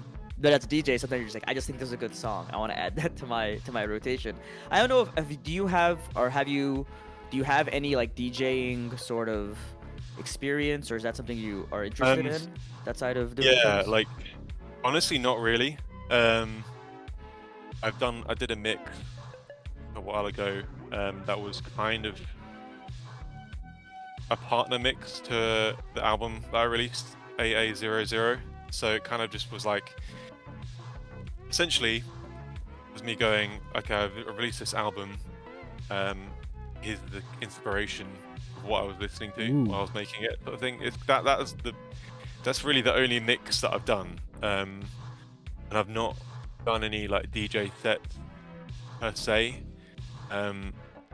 Like, I think you've kind of got the idea, but I think I'm kind of more trying to do a band style performance. If I do a live performance, probably wouldn't be a DJ set. I'm definitely open to it. I'm not like experienced in DJing or anything like that. I've not really delved into it, other than doing like that mix on SoundCloud. But I think I definitely want to do more mixes because it's fun to paint a picture of your inspirations as well. Yeah. Hell yeah. Man, I got to ask on that topic, how do you feel about people that are super heavy-handed about recommendations? Or like ham-fistedly shoving music down people's throats? Has that ever been you? I guess it has. I think we've all had that phase. Yeah. I think I was always the music guy in my friend group as well. And my close friends that aren't like, you know, the non-music friends sort of thing. So it's Right. like I was always the guy who had recommendations, I guess. Like probably was quite annoying to be honest at some point. But you know, yeah, I'm always recommending music to my friends, 100%. Anything that I'm liking, I'll send it over to people. I don't Is know there a about you kind of guys, but music- I've always been kind of a little bit of a musical concierge. I'm sorry to interrupt you, Quiz. Like when I was really younger, I was like not a solution-based selling approach. I was just like, hey, here's something that I'll like. Sorry if you don't like it. You know, but now it's just like if Quiz tells me he's into certain acts or sounds, I'll be like, bet I got 3 recommendations that I'm very confident that you will like. And I'm usually pretty close. Oh, I love all the stuff you've put me on. Oh, you're too kind. It's a great skill to have, though. That's why he's a great it's DJ. fun. Oh, There you go. yes. Again, you flatter me, but honestly, like I love putting people on. If you told me you were into Witch House, if you named an artist or act, well, you may not be into Witch House anymore, but like whatever, you know, I would just be like, oh, okay, you know, hey, you know, it sounds kind of like this, making connections, you know. Is there a type of music that you try to put people onto and they kind of bounce off it? I think I'm trying to think. To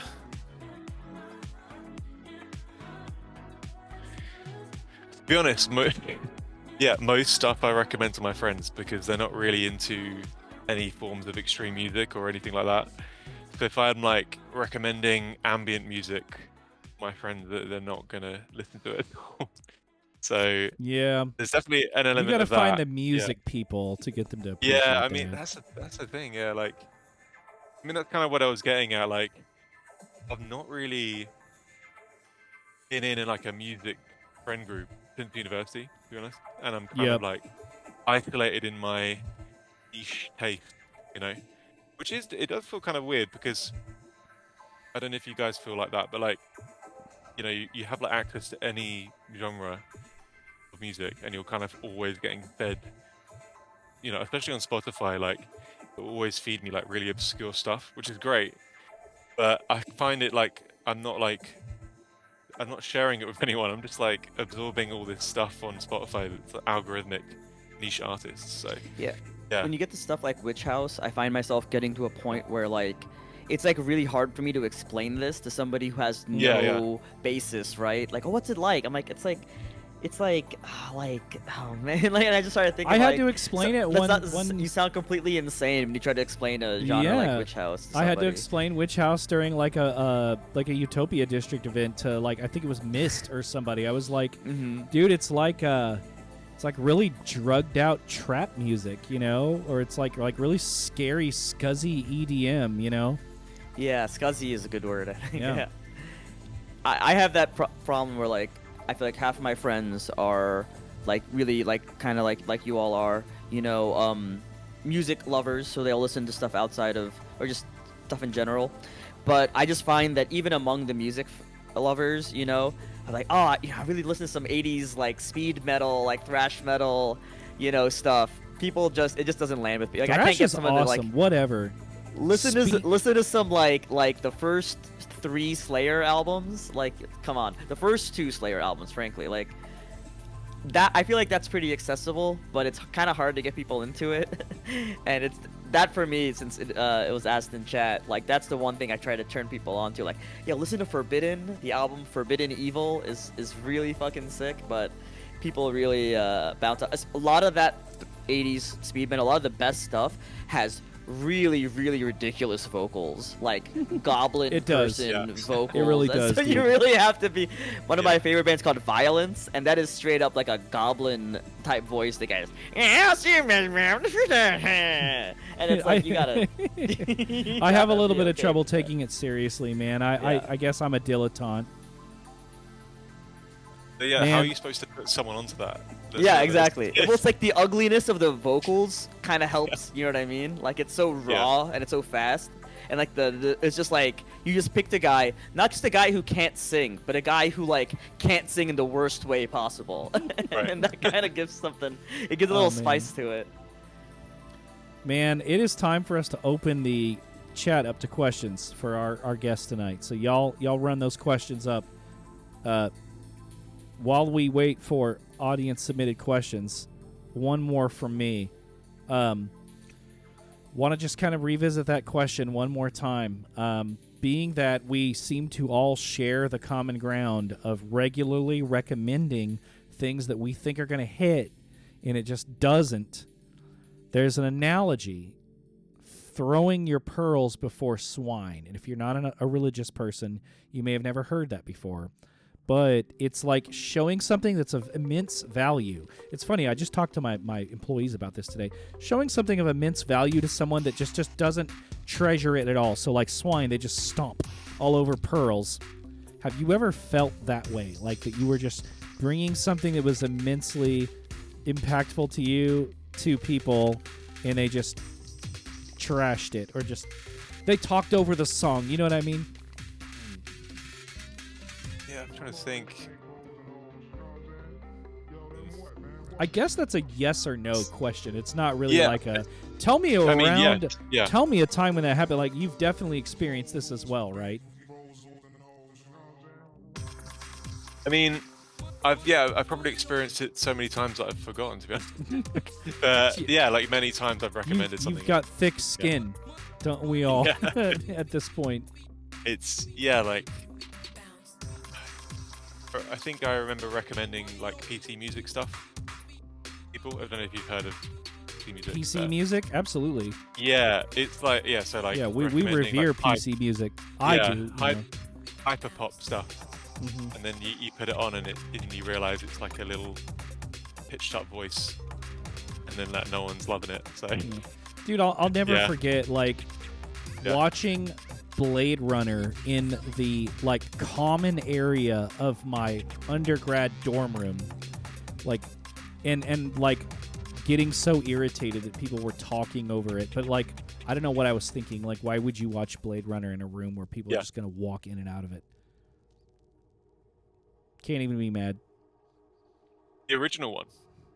The new one. I'm on the the original one, but like the director's cut, the one without the voiceover by Harrison Ford. Oh, cool. Yeah. Yep. Man, we got a question in chat. Thank you very much, Roche Corp. What is your favorite new metal band? Honestly, it's Limp Bizkit. I mean, it's a tough one between Limp Bizkit and Deftones, but I'm gonna go with Limp Bizkit because I think they get a lot of hate, but I think, you know, they really set the stage for so many other bands, and I think they just have a very specific quality to their music that you couldn't recreate with any other set of musicians. Like everyone, like you mentioned, Quiz, like everyone in that band is putting something into the music, like, you know, the bassist, the drummer, and like Wes Borland and Fred Durst, like such a unique sound. So I don't think you could recreate that with any other musicians. So I love that. I love that era of like these bands that were really genre bending. So you're kind of like listening to like Rage Against the Machine. And you're like, okay, well, you know, Tom Morello is kind of the metal, but also kind of the experimental guy. And you know that like the rhythm section is more from like a hip hop background. And of course, you know, Zach De La Rocha is straddling both. I really have a fondness for that. And I kind of hinted at this before maybe, but I think growing up in that era really made me appreciate the band format so much. Again, going back to like Pendulum, knowing that like I followed all the guys from that band and seeing that some of them were kind of like the guys who played guitar were more metal guys. The guy who played drums was more of like a drum and bass guy. Didn't listen to rock or metal at all. And like the, you know, their DJ also rapped. So it was an interesting like kind of, I always describe it as like a Power Rangers type of approach to making a band where everyone's got their own thing that they bring. And I've always thought that, I literally have, you can't see it from the other side, but I have like the Power Rangers, like the Megazord on my record shelf, because that to me has always been like a symbol of like people, you know, different people from different backgrounds bringing it all together to make something bigger than themselves. I feel like that's like a metaphor that really resonates with me. Yeah, I think like also you can kind of do that yourself if you take on multiple different hats, you know, to on a project, you know, which I think is good to do. So, you know, try and do that, myself. Oh, it's the best when you're, you know, you're the Red Ranger by yourself, you're the Blue Ranger in someone else's band, you know, you can kinda, so to speak. Yeah. All right, we have a couple more questions here. Yeah, we do. The people are coming through. KJ Valium, did you listen to Still Sucks by Limp Bizkit? Oh, yeah, okay, right. I've not listened to the latest stuff, to be honest. Intensely, anyway. Listened to Gold Cobra. Fair. That wasn't great, I have to admit. They've fallen from grace a little bit, but I think, you know, when I'm talking about Limp Bizkit, I mean like the, you know, the original albums, like Significant Other and stuff like that. Chocolate Starfish. But no, I you know, I do agree. Yeah, like. I mean, I was. Sorry, yeah, go for it. No, I feel so bad. I didn't mean to interrupt you. I was a huge POD fan in the early 2000s, but I'm definitely not apprised of what Sonny Sandoval et al. Is doing right now. Yeah, I think it's one of those ones like, you know, there's only so much you can do with that sound. Like, I think Limp Bizkit have kind of explored it. And yep, I'd use that word to describe it. Yeah. Luxury Elite, terrific question, ma'am. If you were asked to recommend one Casha Mour song that fully represents you to someone who's unfamiliar with your work, what song would you choose and why?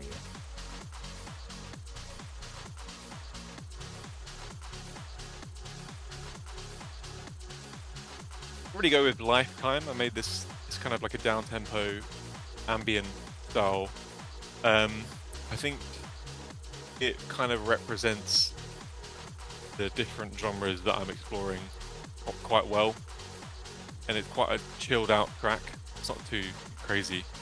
Yeah, like just got a solid like down tempo of acoustic loop beat, and yeah, like ambient element. I think yeah, it's just like a good. If you've not listened to my music before, it's a good like starting point. And it's a single, so it's not really connected to any album. Yeah, I go with that one. Lifetime. Lifetime. Yeah. I've actually not heard that track. I'm embarrassed. I've got 3 of your releases, and I need to brush up. Thank you. Good. Released a lot of music. Rouge Corp, are there any newer Vapor or adjacent artists that you've been fucking with lately? I mean, honestly, just kind of the originals. I mean, I'm still like heavily into One O Tricks Point Never, like one of Same. my favorite in general. Because I think he's always doing something new as well. Mhm. So, you know, really liked his latest album again. Dude, That he was amazing. Yeah. he put out another one since then that I thought was just Oh, yeah. sublime. Tranquil, I think? Yeah. Tranquilizer. And I haven't really actually got into that one fully, but yeah. Man. If I mean, I don't want to make any presumptions because I did not expect you to be into horror movies and nu metal. So just goes to show I cannot assume anything, but it's very reminiscent of his early work. I liked it a lot. Yeah, I think he's returning to some elements from Especially if you liked earlier like stuff. the Good Time and Yeah. Uncut Gems soundtracks, you'll like Exactly, yeah. Tranquilizer.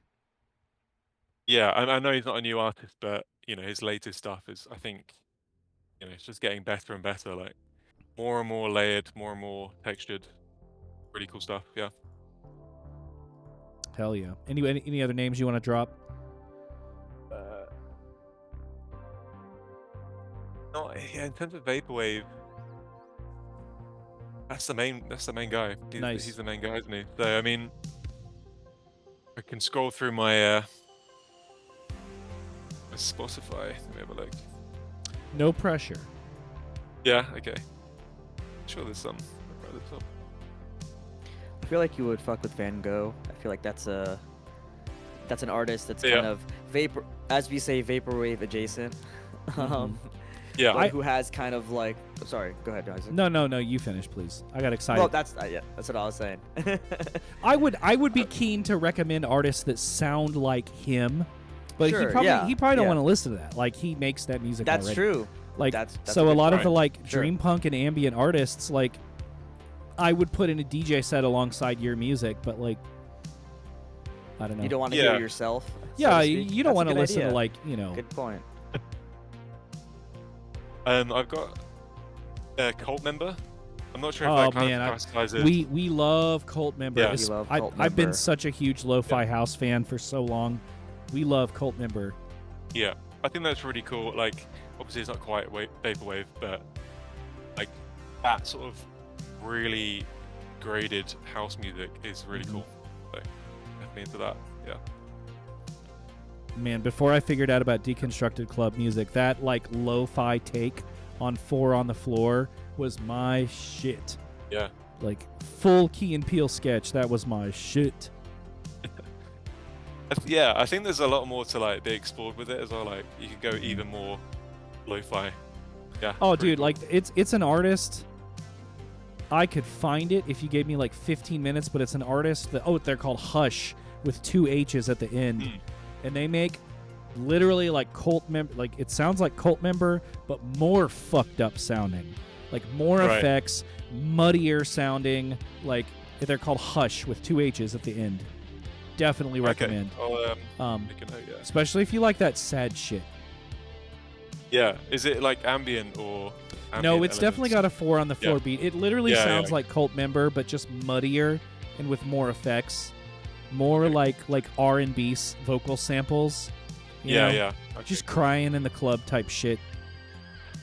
Yeah, definitely into that sort of stuff. Like, And on that note, Puff and Bill Grooves wanted to know if Burial is among your influence, because lots of people are like, oh, we hear Burial in this when I put them on. Yeah, definitely. I mean, like, I'm into basically any like London producer, like within like the post dubstep sphere. Definitely is an influence. Like, yeah, Burial, like Lapalux, all of that. Love, Like, love Lapalux. Oh my yeah. god. Nostalgic was just like a Yeah. life-changing. I'm sorry, quiz. It's actually Hush with 3 H's, not 2. Okay, cool. My bad. Man. Hush with 3 H's. And the album that I recommended some time ago was called Too Much Music, What the Fuck, I'm Sorry, LOL. That's literally what it was called, and it was Oh, phenomenal. cool. Wait, I heard that one. Yeah, that Yeah. one. That album Yep. fucks. Thank you, Yeah, Burke. My I bad. forgot who that was. Yep. Yeah. Artists used to go by Nobody with an X instead of a Mhm. second I O. remember them now. Yep. Yeah. Thank you, guys. Sorry, but Lapalux mentioned. Yeah, I mean, I actually, I do know him. Well, he's Oh, a family you've met. friend. I think his name Yeah. is Stuart. He's I've- a family friend. Yeah, yeah, like he went to my school. Is he as So- cool as I want him to be? I mean, He's a great guy. oh my Met god, him- he I knows met him all- Lapalux. Yeah, I met him a while ago, but yeah, no, great guy. God, Great I music. gotta throw the flames gif and the air horn sound effect up there. That's sorry, guys. Big Lapalux fan here. Yeah. Nice. Yeah, I think he's been a really strong influence on my music just because, like, he knew my brother, and my brother was influencing what I was making as well. So, super connected to that scene That's that's so happening. nifty. So yeah, like love I that. think that definitely got me into like layering production more and more. Oh, I can only imagine, dude. I mean, his Yeah, work has gotten so much cleaner, and he's moved more into like modular stuff. But like Nostalgic and the EPs before that was a fucking mess in the best Yes, way yeah. possible. It's literally like an audio collage. Yeah, exactly right. Like that sort of style of music making, like I think that's the thing. Like in metal music, that's not really a thing. You know, like the layering to the extent that like this is becoming a bit of a mess isn't really a thing. So that's like that really drew me into electronic music as well. That like you can really go crazy with the sonic like palette. Yeah. Great question by KJ Valium. How often do you perform live? Not often enough, to be honest. I did a gig, was it last year, I think, in Bush Hall in London. And to be fair, that's the only gig I've done in London. But yeah, I've been looking to do more. Yeah, hopefully we'll announce some more at some point. Like I I said, should hope so. looking to do more live band stuff. Nice. Just because, like I mentioned, I'm not really like a DJ, so I'm more comfortable doing some sort of live performance with a guitar or something like that. The last gig I did, I had a guitar and Too cool. had like Ableton set up and Ableton push. It was like live. I was like live looping thing, bits like that. But that's what I want to do more of. So hopefully I'll do more of that soon. Yeah. Hell yeah. Guys, keep the questions coming. Quiz. You take this one. I need to use the restroom. Do you think there's actually this is kind of a broader question just to be clear. Is there a trend going on in music that you kind of observe happening maybe on the wider level that you feel like, oh yeah, I'm kind of like this is something that I'm interested in? There's a lot of negative ones, of course. I think it might be easy to say, oh, I don't like that this is happening. But is there something Yeah. positive you see happening in the music world that's kind of like piqued your interest? Like just general trends. Yeah. Yeah. I like I mean, like I mentioned, I've been using the guitar more, and I'm liking a lot of like the clean chorus guitar stuff that I'm hearing. There's an artist called ML Butch, I think is how you pronounce it, that I've really been into. It's kind of like, a lot of it's like Scandinavian-based artists that are really experimenting with the guitar, with more ambient and electronic elements. Like not distorted guitar, more like just bare bones, straight DI, clean guitar. I think that's really interesting. And like, there's definitely a scene happening in like Denmark and Scandinavia. Yeah, anything like that, anything with like stripped back instrumentation guitar, ambient pads, live drum. Yeah.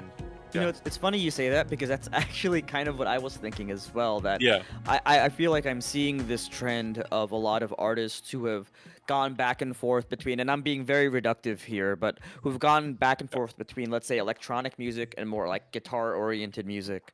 People who maybe focus a lot on producing the past 5 or 6 years, who are now kind of like picking up the guitar more and more often. Even if, and this is something I like talking about people and being able to talk to people about their workflow, if you will, because even the idea of like, oh, I'm picking up a guitar and composing on it, even if I'm making electronic music, but I'm using the guitar as a compositional tool, you know, Yeah. even if it doesn't end up being guitar on the track itself. I don't know if that's something that you do, or if it's kind of more, I have a guitar, this is how it's gonna sound on the track. 100%. Yeah, like that is what I'm sort of experimenting with, is using the guitar, not necessarily to put it out as the final product, but just as like a compositional tool. So like, yeah, you might come up with a riff on guitar, turn it into a synth or something, or you know, using the guitar to come up with chords and then turning it into a pad, or just keeping the guitar in and sort of swapping out instruments is, yeah, definitely like something I'm interested in at the moment. Yeah, I don't know if this is maybe something. I feel like there is this sort of guitar-centric desire to hear more guitar stuff, desire to play specifically happening around the guitar. I think a lot of think pieces maybe have been written about guitar music is on its way out or is kind of not mainstream anymore. And I feel like it's kind of slowly coming back, which is kind of cool because guitar can be a lot of things, right? As metal, people who've been in the metal, we're used to that palm muted, really heavy, distorted, down-tuned guitar sound, but there's so much more to the instrument than that, you know? Yeah, I mean, it's like super versatile. You can reinvent it, right? So that's what I think I'm looking forward to, is to seeing it, like what happens with that. Like, does it get fully reinvented into another genre? Or, It's really delightful when electronic artists implement guitar in their work. Like even in our scene, Quiz, like Winnie Quip or James Webster uses guitar in a track. It really accentuates and emphasizes, you know, the electronic underlying sounds. I myself, honestly, like I'm an electronic fan through and through. I don't actively seek out any really new analog or guitar-based music. I'm sorry. I kind of still fuck with shoegaze a little bit. Like that would really be the only exception. But I've found myself enjoying going back and re-listening and reliving some of the older stuff. You know, like I mentioned, I went down a metalcore wormhole the other day. Like I've been having fun, you know. Yeah, I seeing like That's Dynamic Shroud, we just mentioned James Webster, like he will kind of play like a guitar, so like on a song that doesn't have that, but like live he'll have his guitar out, he'll be adding guitar texture that's maybe not even in the original song, but then he'll like rip a really like sloppy, distorted, improvised solo over it. It's like, well, rip a guitar solo on any song. Or dude, when like, Fire Tools uses it, it's just like it's chef's crazy. kiss. Fire Tools is a shredder. Yep. It's so crazy, and I'm just like, damn. Like, And which Death's Dynamic Shroud album would you recommend then? Because I've been looking to. oh man, I personally am I'm a fan of the more recent material, which is a bit more kind of band format, a little bit less sample based. So I would recommend their album Dark Life from I think 2022. I've seen them pop up. So yeah, I think they're a great band. Another band that I think is Dynamic Shroud. Yeah, very emotional, type of approach. And again, it's cool to see this idea that when they play live, they're most of it is kind of off synths and off of their laptops, but they always throw some guitar stuff in there, and cool. Why not? you can do that, And we love to singing see live. it. Yeah, they're both two of them that tour, they will both sing, do harmonies and all that. I resonate with that because it's like, from what I've heard of them, it's like it is really sample based, like a lot of reworking. Like, Yeah, Dark Life is a lot more like vocals, from them, Yeah. and the samples are more kind of underlying the track than like really Right. carrying it as heavily. A lot of the big chords and the big emotional movement of the song comes from. I'm trying to not be. I'm trying not imply that there's like a quality thing here, but it comes from like their original compositions. Yeah. I'm not saying that's better or worse. It's just different. Yeah. Yep. I mean, I can see why they'd want to perform it like that live though, because definitely I'm in the same like boat of wanting to have a live presence. Yeah. It's definitely It's always tricky. It's definitely music that they it was informed by them playing live and wanting to write music that would really have this kind of oomph live. It would be hitting these really big anthemic, emotional beats and crescendos of them singing, rather than, kind of being more like the vocal as a sample, so it translates different live. Faith in Persona is another good one. I think that's the one I've Yeah. seen. That one's a banger. Both of That those one are is- very, very popular, very acclaimed, you could say. Yeah. Yeah. Yes. Okay, cool. Quick question before we wrap, actually. What is a cringy behavior in the music scene that you wish would stop? There's a lot of them, to be fair. Let's hear 'em. We got to get a I hot think take in. It's like, I think everyone does all of them to a certain extent. Like, I don't know, like, idea of not really caring about like other musicians, and you're kind of like very self-centered on like, well, when it comes to like social media, right?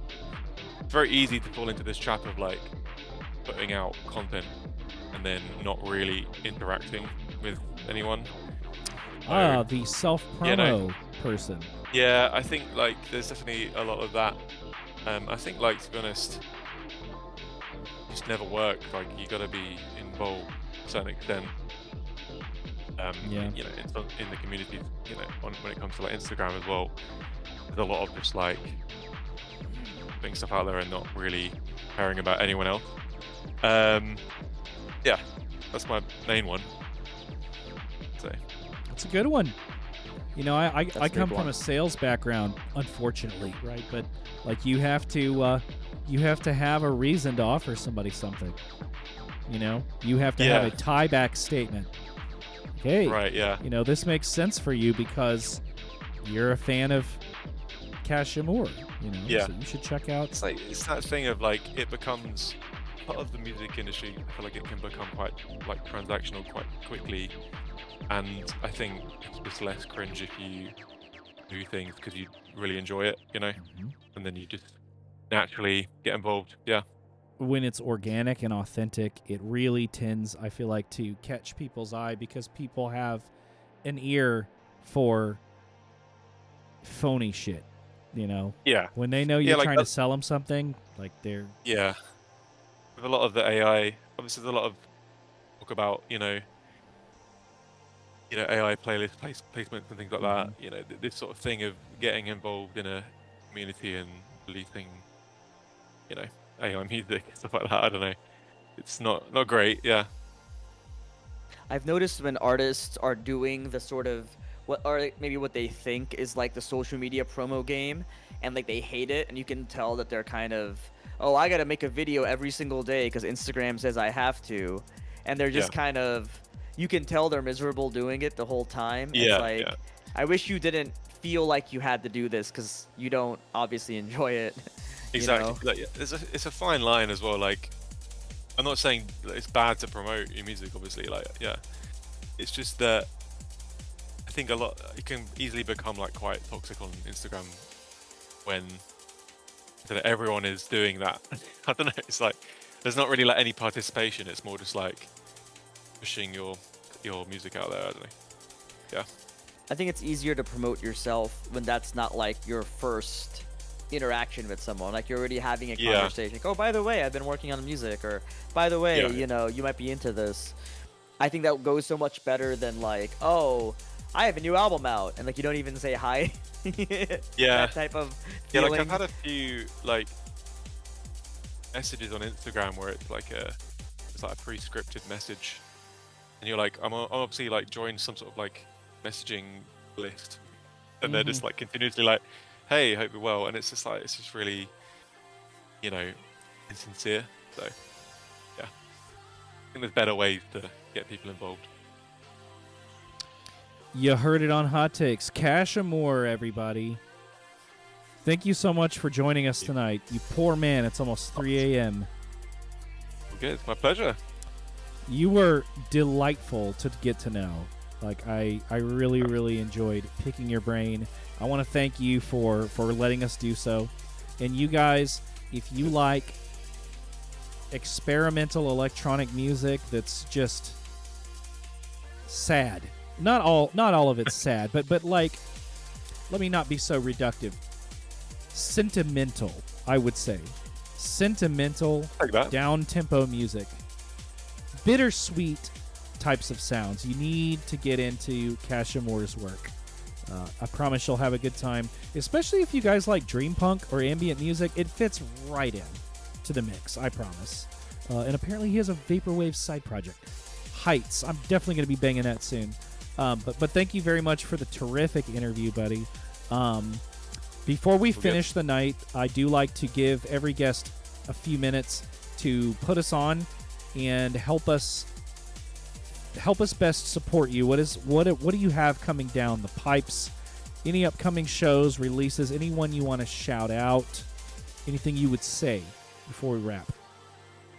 Not really any shows coming up. I do have the Versions album that's just come out, the remix. It's just a compilation of remixes that I've done over the years. That's on Bandcamp, so if you want to support me, that would be great.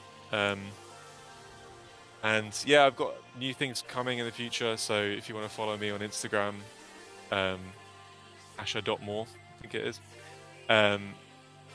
Yeah, I should have some new music coming out soon, so yeah, if you want to join along, that would be awesome. Thanks for having me. Thank you so much. This is mutually beneficial for us. sure. Quiz, what do you have coming up? Not much. I've been talking about Burning Sunrise too much to not put something out, but we are working on a demo that we're looking to release maybe end of the year. I would like to premiere the album or at our demo, so to speak, at like a URL show. So I'm gonna see if that's something that is possible.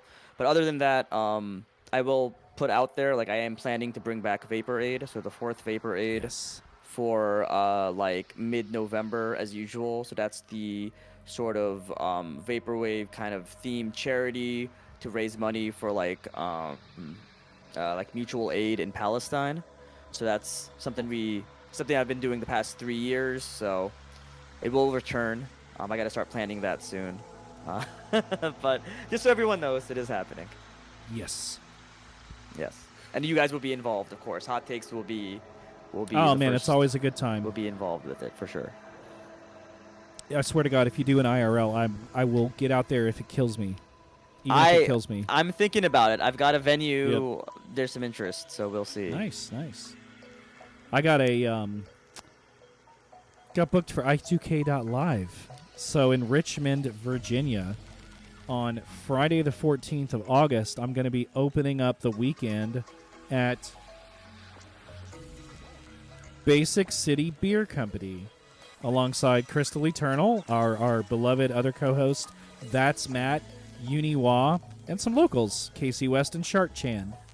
The next day is the day with the heavyweights. Day 2, the 15th of August in Richmond, Virginia. They're going to be bringing on Dreaming Diary, Freswave, Corizon, who was in chat earlier. Can't wait to see Corizon live. Luxury Elite, Luxury Noise, St. Pepsi. Rose Corp pulled St. Pepsi, Simple Syrup, Van Gogh, Vape Arrow, Wait Woods. It's going to be an amazing night. Chart Chan Juge. Yes. So anyways, you guys got to come to i2k.live. It's only like $40 to go to both nights.